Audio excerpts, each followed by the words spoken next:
안녕하세요, 고담입니다. 안녕하십니까, 정크입니다. 반갑습니다. 반갑습니다. 자, 오늘 해볼 영화는 사라진 시간입니다. 이거 반응이 극과 극으로 갈리고 있어요. 그럴만 하다고 생각해요. 그 보고 나서 이게 뭐야? 뭐 이런 반응이 또 있을 것 같고, 뭐 내 사라진 시간 돌려내 막 이러는 사람들도 계시더라고요. 그러니까 이게 뭔가 곡성 같은 영화는 말이 모호해서 어떤 말을 하려고 이렇게 나한테 말을 했는가 이런 걸 찾아보는 재미가 있는 영화라고 한다면 이 영화는 말을 하다 만 거죠. 그렇죠. 그러니까 그렇게 느끼신 분들은 네. 말을 하다가 만 느낌이 강하다고 생각해요. 저기 있잖아, 내가 비밀이 있는데 나중에 얘기하자. 원래 그런 게 또 여운이 남잖아요. 뭐 그럴 수도 있는데 네. 사람에 따라서는 되게 화가 날 수도 있죠. 그렇죠. 이렇게까지 이야기했는데 왜 안 알려주는가 라는 거에 좀 화가 나실 수 있는 그런 포인트가 있다고 생각해요. 근데 개인적으로는 후반에 할 말을 다 한 영화라고 생각합니다. 이 말을 모르겠어, 무슨 말을 하는지 하나도 모르겠어요 라고 하면은 재미없는 영화로 분류될 수 있다고 생각합니다. 그래서 오늘 뭐 정크는 어떤 생각을 갖고 있는지 사실 잘 모르고 네. 저의 생각을 또 정크한테 들려준 적이 없잖아요. 그래서 여러분들이 해답이 되셨으면 좋겠다는 생각에서 뭐 영화가 해답은 없지만 정진영 감독님이 그 말씀을 하셨어요. 그런 반응이 나올 수밖에 없는 영화고 그리고 해석도 이미 자기는 시나리오를 던졌기 때문에 해석도 관객 목에 맡기겠다 이렇게 말씀을 하셨으니까 저희 얘기는 참고 정도로 하시면 될 것 같습니다. 네. 조진웅 씨도 이 영화가 묘한 지점이 있다라고 항상 계속 얘기했었거든요. 네네네. 그런 부분을 조금 얘기해 볼 텐데 일단은 그렇게 생각할 수도 있을 것 같아요. 경찰인 형구랑 선생인 형구 둘 중에서 뭐가 꿈이냐 요게 또 궁금하실 수 있을 것 같아요. 어느 쪽이세요? 저는 선생님인 형구가 당연히 꿈이라고 생각해요. 저도 선생님이 꿈이라고 생각합니다. 그러면 두 사람 다 일단은 후자가 꿈이라고 생각을 하네요. 네네. 왜 그럴까요? 어설프게 그런 트릭을 넣으셨는데 어설픈 트릭? 그러니까 이거는 힌트 아닌 힌트를 주시려고 일부러 했다고 생각해요. 내 부인 이름이 전지현이고 내 아들 이름이 박지성, 박주영 막 이렇게 막 얘기하잖아요. 남들이 들으면 당연히 믿기지 않을 수 있는 그렇죠. 포인트잖아요. 네.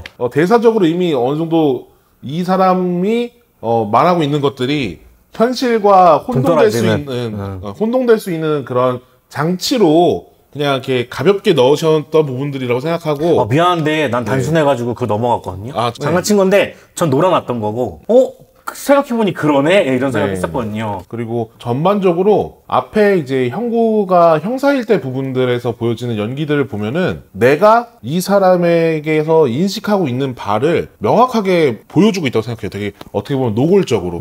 이 형이 이제 밤마다 다른 사람으로 변하잖아요. 네. 그거를 알게 된 마을 사람이 그 전까지는 부인 그리고 되게 참한 여성 뭐 이런 식으로 사모님. 이런 식으로 바라보다가 그 순간부터 두려움의 존재로 바뀌잖아요. 네. 그 설정 하나만으로 사람들이 두려움의 대상으로 바뀌었던 걸 보여주는 거랑 그 다음에 그 전까지는 수혁한테도 선생님 하면서 다들 막 이렇게 잘했단 말이에요. 근데 이영의 사건을 알고 나서부터는 귀찮은 존재? 이런 느낌으로 이제 변화하기 시작하고 경찰인 형구가 무슨 말만 하면은 벌벌벌 떤단 말이에요. 근데 그게 경찰은 무서운 사람 이렇게 인식을 하고 있기 때문에 내가 어떻게 이 사람을 생각하고 어떻게 바라보는지 그리고 어떻게 행동하는지를 초반에 그걸 계속 보여줬다고 생각해요. 심지어 형구도 차를 긁잖아요? 옆집 아줌마가 본단 말이에요. 근데 이제 뭐 눈 감아줄게 이렇게 얘기하니까 사람을 뭘로 보고 하고서 이제 연락처를 남겨요. 근데 다음날 아침에 주변을 둘러본 다음에 그 연락처를 쏙 뺀단 말이에요. 네. 그것도 남의 시선이 있었기 때문에 남의 시선에서 내가 잘 보여야지 좋은 사람으로 보여야지라는 그런 그 행동으로 그런 걸 얻다가 알고 보면 이 사람도 타인의 시선을 되게 신경 쓰는 그냥 그런 사람이다 라는 것도 막 보여주게 되고. 그래서 저는 그 초반의 빌드업이 남들이 보는 나에 대해서 계속 표현을 하고 후반에는 내가 생각하는 나와 남들이 보는 내가 그 혼재선에 있다라는 걸 표현하기 위해서 그 앞에 빌드업을 쌓았다고 생각을 해요. 그래서 결론은? 이영이 형구한테 자신을 이해할 수 있는지를 보려고 했던 것 같아요. 그 모든 기억이 이영이나 아니면은 이제 형구나 수혁이 갖고 있던 기억들의 파편들을 토대로 그 시간 이후를 보여주잖아요. 그 마지막에 서로 식탁에 앉아서 얘기하는 장면이 이 영화가 말하고자 하는 모든 거라고 생각을 하는데 그렇죠. 나는 당신을 이해한다 라고 이야기하는 게 형구를 완전 다른 사람을 만들어 놓으면서 살아오면서 받아왔던 그 시선들에 대해서 이해할 수 있는 환경을 만들어준 거라고 생각을 해요. 형구가 이제 그 말을 하잖아요, 집에서. 당신의 이야기를 들려줘. 이 형이 이 꿈을 통해서 자신이 느꼈던 거를 그냥 바로 보여주는 게 아니라 뭐 전반적으로는 이야기는 다르지만 내가 아니게 되었을 때 사람들이 날 어떻게 생각하는지 어떻게 바라보는지, 그리고 내가 얼마나 답답하고 막 속상한지 이런 거를 만들어 놓았고, 그 다음에 마지막에 가서는 저는 초이의 모습을 빌려서 이영이 온 거라고 생각하거든요. 아, 여기서 지점이 다르네요. 지금 이영이 보여줬다고 생각하잖아요. 네네네. 저는 김 선생님이 보여줬다고 생각을 하거든요. 그 지점이 좀 다르긴 한데, 사실 그 부분을 설명할 부분은 거의 없어요. 네네. 거의 없지만. 왜냐면은 저는 그러니까 이영의 모습을 한 초이가 그 말을 한단 말이에요. 불상을 보면서 뭐 아무리 그럴듯하게 해도 옛모습이 더 좋다라고 하는 것은 이게 꿈이라고 이제 넌지시 저는 힌트를 주는 거라고 생각을 했고, 여기도 포인트가 갈리네요. 그리고 저는 절대 결혼 안 할 거예요 라고 하는 모습이 수혁은 자신을 이해했기 때문에, 어떻게 보면 뭐 전부 이해한 건 아닐 수도 있어요. 애를 가지자는 거에서는 생각 차이가 있었기 때문에. 근데 어쨌든 자신의 문제 때문에 자신을 감싸다가 결국 어떻게 보면 요절한 거잖아요. 그걸 한번 겪었기 때문에 자신은 결혼하지 않겠다. 똑같은 상황이 됐으면 자기는 결혼하지 않겠다라는 모습을 넌지시 이야기하면서 초이가 이영이다라고 저는 그렇게 생각을 한 거였거든요. 그러면 저도 얘기를 할게요. 일단은 처음에 형구가 경찰이었을 때 꿈이나 환상이 아닌 증거, 요게 꿈이라고 생각하셨던 분들에게 일단 증거를 조금 제시를 하자면, 김수혁 선생님과 그 아내가 죽은 이유가 사실 미스테리가 없거든요. 아예 스토리 자체가. 사람들이 헷갈려 할 수도 있어요. 이 형구가 사람들이 왜 죽었는지에 대해서 파헤치는 거다라고 생각을 했기 때문에 맨 마지막에 그거에 대해서 왜 얘기를 안 해줘? 근데 사실은 그 사건이 다인 건데 초반에 그렇게 빌드업을 쌓아나가기 때문에 사람들이 조금 헷갈렸을 수도 있겠다. 두 번째로는 뜨개질된 토끼랑 철창문이 후반부에 이제 형구가 혼자서 남아있을 때 그때 있잖아요. 앞선 사건이 있었다는 거. 그 다음에 사람들, 형구가 본 사람들은 그대로 나오거든요. 정혜균 씨가 정혜균 씨로 나오잖아요. 네. 후반부의 꿈속에서도 정혜균 씨라고 얘기한단 말이에요. 그러니까 이 사람들이 바뀌잖아요. 근데 바뀐 사람이 누구 있어요? 자기 부인. 그쵸. 안 본 사람. 안 본 사람? 안 본 사람은 자기 부인으로 바뀌어있단 말이에요. 그런 것들이 이제 증거라고 생각을 하는데, 형구가 선생이 되었을 때 꿈인 증거를 좀 얘기를 하자면, 첫 번째로는 정혜균 씨가 살해를 당했는데 나중에 멀쩡히 살아남잖아요. 네. 폭력을 휘두를 때 화본인가 그런 것들을 가려버린단 말이에요. 직접적으로 안 나타내요. 때렸는지는 기억이 나는데 사실 어떻게 때렸는지는 알 수 없는 그런 것처럼 표현을 해놨고, 감독님이 그런 것들을 또 의도했다고 또 얘기를 하더라고요. 그리고 두 번째로는 이 초이와 재회했을 때 생각해봐요. 오랜만에 만난 뜨개질 선생님하고 처음에 오랜만에 만났는데 혼욕탕에 가요? 아무도 그런 얘기를 댓글 안 썼더라고요. 둘이 혼욕을 하려면은 어느 정도 친하고 가까워야 혼욕탕에 가서 뭐 혼욕을 하든 하지. 근데 사실 한국에서 혼욕이 있는지도 잘 모르겠어. 근데 둘이서 갑자기 만났는데 혼욕탕에 가서 발가벗고서는 그렇게 얘기를 한다고? 이게 바로 저는 꿈에 대한 편집 같은 거? 편집증 같은 거?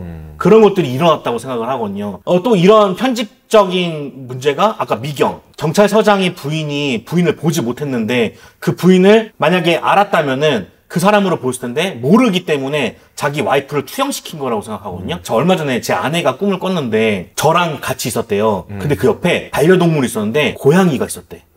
내가 기르는 거는 강아지잖아요. 이런 게 바로 자기가 의도치 않게 그렇게 자꾸 변모해서 보여주는 거거든요. 그 후반부를 보면 되게 이게 뭐야 알 수 없어 막 이렇게 생각이 드는 지점이 바로 이게 악몽이기 때문에 이상한 장면들이 계속 붙여졌던 거 아닌가. 근데 이게 그러니까 설명이 없어. 그래서 불친절해. 사실 꿈을 친절하게 소개할 필요는 없잖아요. 사실 영화처럼 1부터 10까지 이렇게 다다다 단계로 가는 게 아니라 꿈은 이렇게 막 이렇게 왔다 갔다 하는 거기 때문에 그런 식으로 표현을 해준 거라고 저는 생각을 하거든요. 그리고 조진웅 씨의 옷을 보면은 수혁이랑 거의 비슷하게 입고 있어요. 맨 마지막에 거의 와이셔츠 같은 거를 입거든요.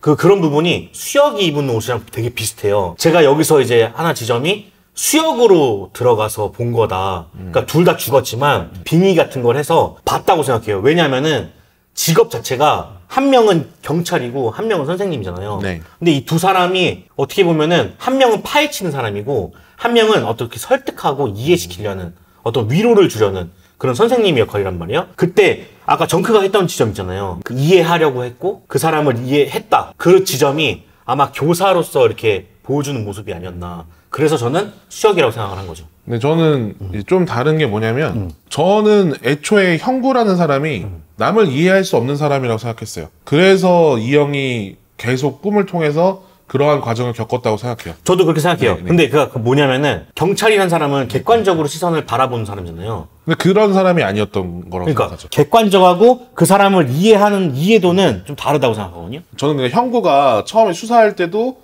객관적인 느낌은 아니었어요. 그렇기 때문에 부인이 소설 쓰지 말라고 했던 대사가 들어간 이유가 이미 어느 정도의 특정한 상태에서 그런 수사를 펼치고 있단 말이에요. 네. 제가 요거 얘기를 했던 이유는 정진영 씨가 이제 인터뷰했을 때 경찰은 객관적인 시선으로 바라봐야 되는 사람인데 스토리는 이제 객관적이지 못한 상황이 펼쳐졌을 때 일어난 일이다라는 얘기를 해가지고 제가 이런 거를 인용해서 했던 말이라서 내용에서는 다를 수 있습니다. 형구는 어쨌든 그 기억을 갖고 있지 않기 때문에 본인이 의아할 수밖에 없고 그런 것들을 이제 체험해 나가는 중이다. 그리고 형사로서의 모습을 보여준 건 저는 그거라고 생각해요. 자물쇠를 열었을 때 내가 형사였어 하면서 이제 문을 열잖아요. 근데 찢어진 사진을 봤을 때 네. 그때가 그 약간의 터닝 포인트? 그러니까 가족이라는 포인트로 아이가 갖고 있는 상처와 자기가 지금 받았던 상처, 두 부부가 느꼈던 것들 이런 거를 조금 이해할 수 있는 영역이 거기서 오지 않았을까. 아이를 갖고 싶어 했는데 연민 같은 게 느꼈을 수도 있겠네요. 뭐 그런 걸 수도 있고 그리고 자기가 자식을 더 이상 볼 수 없는 상황이 되었을 때 느껴지는 상실감. 그러니까 보고 싶은 사람이 어쨌든 있는데 못 보잖아요. 그리고 그 아이도 엄마가 이제 없잖아요. 그리고 불상. 이 큰 불상. 불상을 봤을 때 관점이 좀 다른 게 뭐냐면은 네네. 전체적으로 불교 사상이 들어가 있다고 생각을 했거든요. 네. 불상이 괜히 나온 게 아니다. 불교를 보면은 윤회 사상이라는 게 있잖아요. 네. 삶과 죽음이 계속 반복되는 뭔가 그런 것들이 형구가 겪고 있는 거랑 되게 비슷하다고 생각을 했거든요. 사실 현실 세계는 경찰이 있는 형구가 있는 그런 세계가 있는데 어느샌가 꿈에 들어와 버린 거야. 근데 이게 끝나질 않는 거지. 너무 길다잖아. 긴 거를 버티면서 처음에는 인정하지 못했는데 이해하면서 어떻게 보면은 해탈의 경지까지 저는 갔다고 생각을 하거든요. 맨 마지막에 엔딩이나 초반에 보면은 형구가 프레임인해서 밖으로 프레임 아웃으로 빠지는 장면이잖아요. 그 장면도 내가 언제 끝날지는 모르겠지만 이 길을 계속 걸어가겠다. 이게 꿈인지 알지만 이 악몽을 어쨌든 극복하면서 계속 가겠다. 가다 보면 어느 순간은 현실로 돌아오겠지. 라면서 얘가 해탈의 경지에 왔다고 생각해요. 그러니까 그 두 부부를 이해하면서 자신의 삶도 돌아보고 가족에 대한 의미 뭐 그런 것들도 다시 한번 되돌아보는 그 말이 되게 중요한 포인트였다고 생각해요. 요즘 기술이 좋아져서 감쪽 같대요. 라고 이야기도 그래도 옛게 좋아요. 옛것의 모습은 그대로가 아니잖아요. 라고 얘기하는 거는 그러니까 그거를 윤회사상으로 풀었을 때는 저는 결혼하지 않을 거예요. 라고 다시 얘기한 거는 그러니까 그러한 고통을 또 한 번 겪고 싶지 않아서였다고 생각을 해요. 그리고 그런데도 불구하고 자신의 은연중에 옛게 좋다라고 한 거는 아무리 아름답게 꾸며진 꽃밭이라도 만약에 꿈이라면 오히려 고통스러웠던 현실이 더 소중했던 게 아닌가라는 그런 느낌에서 그쵸. 이제 그 불상을 보고 그래도 옛게 좋아요. 낡고 볼품 없지만 그래도 현실이 더 좋아요. 라고 말했던 것 같아요. 배수빈 씨도 그런 얘기 하잖아요. 갇혀 있어도 좋다고. 조진웅 씨한테 그 얘기를 하잖아요. 그래도 우린 행복했었어요. 라는 얘기를 했던 이유가 저는 그거라고 생각합니다. 네. 저희는 그렇게 생각해요. 조금 의견이 좀 달랐지만 그래도 비슷한 맥락으로 가고 있는 것 같습니다. 근데 좀 아쉬웠던 것도 있어요? 영화 안에서 어쨌든 사람들이 이해할 수 있게 다 해줘야 된다고 저는 생각을 하거든요.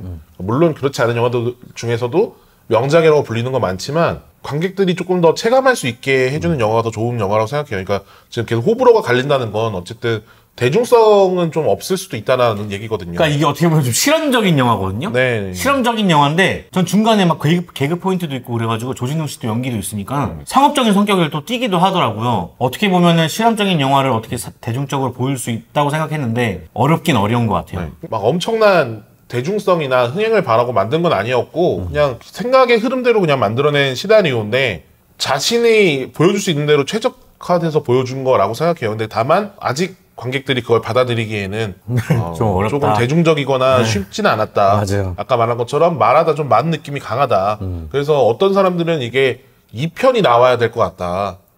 아, 그러면 안 되는데. 그러니까 해석을 요구한다는 말이나 다름없잖아요. 네. 그래서 너무 열렸어요. 그러니까 너무 열어두는 것도 답은 아니라고 생각해요. 그러니까 뭐 인셉션에서 최소한 디카프리오가 이게 꿈이었냐 아니었냐 요 정도의 그 열림이 저는 적당하다고 생각하지.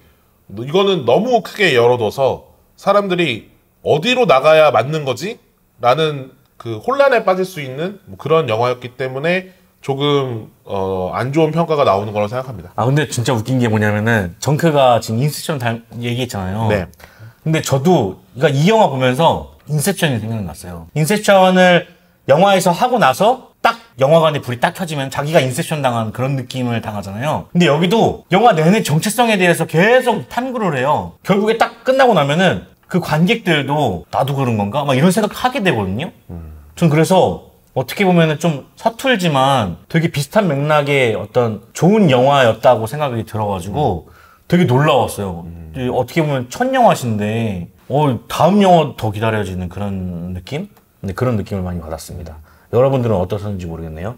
자, 한 줄 평 듣고 별점 남기고 끝내볼까요? 남을 이해하고 나를 안다는 오만에서 오는 괴리 2.8점 드립니다. 끊임없는 정체성의 탐구 3.5점 드리도록 하겠습니다. 저 3.8점 드리도록 하겠습니다.